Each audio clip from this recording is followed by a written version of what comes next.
السلام علیکم ورحمۃ اللہ وبرکاتہ۔ ان الحمد للہ والصلاة والسلام علی رسولہ الکریم اما بعد۔ ان محمد بن عبداللہ ابن جحش رضی اللہ عنہ قال النبی صلی اللہ علیہ وسلم والذی نفسی بیدہ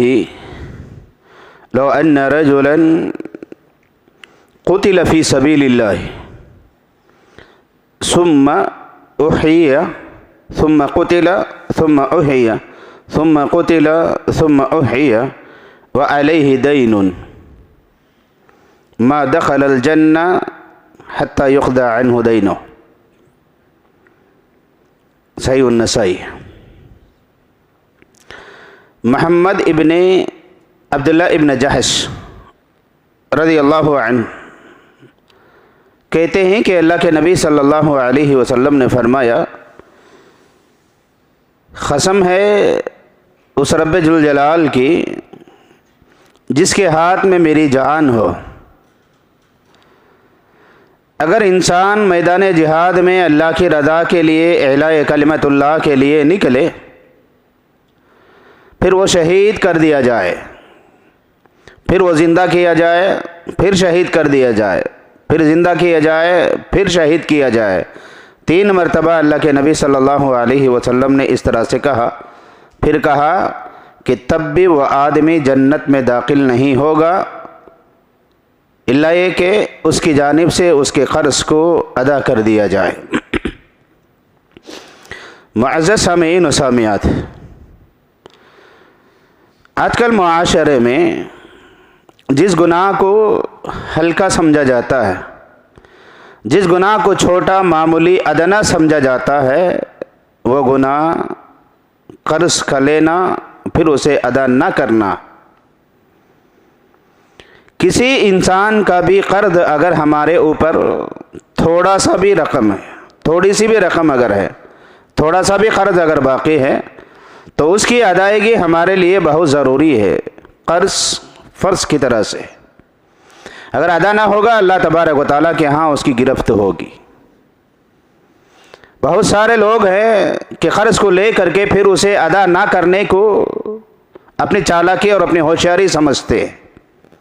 یاد رکھیں کہ آپ صلی اللہ علیہ وسلم نے فرمایا، اگر کوئی انسان اللہ کے راہ میں جہاد کرے، یعنی 3 مرتبہ فرمایا، اگر کوئی اللہ کے راہ میں جہاد کے لیے جائے،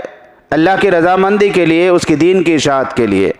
پھر وہ آدمی شہید کر دیا جائے، پھر زندہ کیا جائے، پھر شہید کر دیا جائے، 3 مرتبہ آپ صلی اللہ علیہ وسلم نے فرمایا، اس کے باوجود یہ آدمی جنت میں داخل نہیں ہو سکتا ہے۔ تو اس سے معلوم ہوا کہ قرض کا لے کر کے واپس ادا نہ کرنا، یا لیتے وقت میں ہی اس ارادے سے لے لینا کہ اس کو ڈبانا ہے، اس کو ادا نہیں کرنا ہے،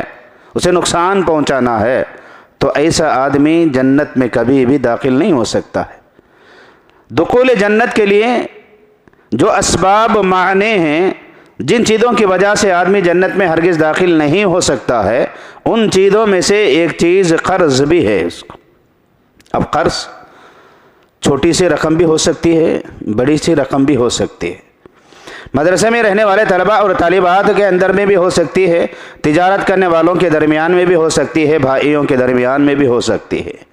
اگر کوئی کسی سے، ایک طالبہ کسی دوسرے طالبہ سے بطور قرض 10 روپے بھی اگر وہ لے لیتے ہیں، چھوٹی سے چھوٹی رقم بھی اگر لے لیتے ہیں، پھر اسے ادا نہیں کرتے ہیں، ٹال مٹول کرتے ہیں، کسی ضرورت کے وقت میں لینے کے بعد پھر اسے ادا نہ کرنے کی نیت رکھتے ہیں یا ادا نہیں کرتے ہیں، یاد رکھو کہ یہ بھی قرض ہے، اللہ تعالیٰ کے ہاں اس کے بارے میں بھی گرفت ہوگی، اللہ تبارک و تعالیٰ اس کی وجہ سے بھی اسے جنت سے محروم کر دے گا اس کو۔ تو لہذا ہر آدمی اپنے آپ کو یہ سوچے کہ ہمارے اوپر قرض نہ ہو۔ اگر ہم نے کسی سے لیا ہے تو لیتے وقت میں ہی یہ ارادہ کر کے لے کہ ہم اسے ضرور ادا کریں گے،